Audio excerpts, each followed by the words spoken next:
Bækmarksbro Pleje- og Daghjem ligger i Vestjylland, tæt forbundet med den jyske natur.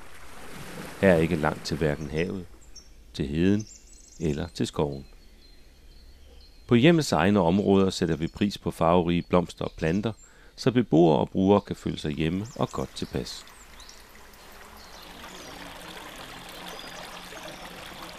Har man lyst til at hygge sig med de andre beboere eller gæster, spille kort, løse krydsord eller lignende, kan det sagtens lade sig gøre udendørs.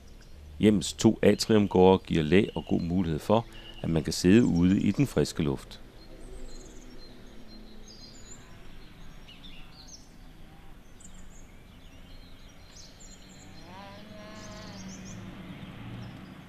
Indendørs har vi prøvet at gøre op med den traditionelle institutionsindretning.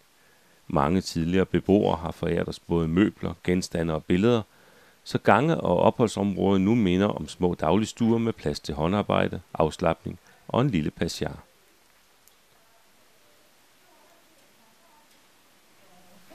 Vi jo har sådan en brugbart.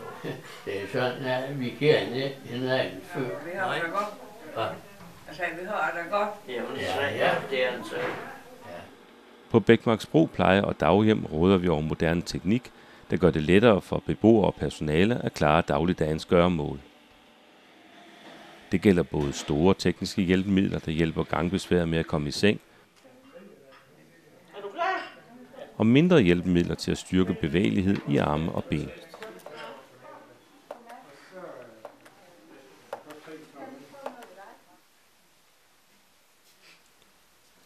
Hjemmets beboere er alle velkomne til at hjælpe til i dagligdagen med f.eks. blomsterarrangementer og lignende.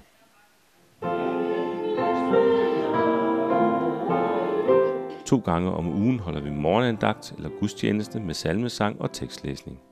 Det han velsignede dem, skiltes han fra dem og blev båret op til himlen. De tilbad ham, og fyldt med glæde vendte de tilbage til Jerusalem, og de var hele tiden i templet. De lystige viser har også plads på Bækmarksbro Pleje- og Daghjem. Med jævne mellemrum kommer optrædende udefra og underholder med historielæsning eller sang. Det gælder såvel børn fra den nærliggende skole som erfarne sangere.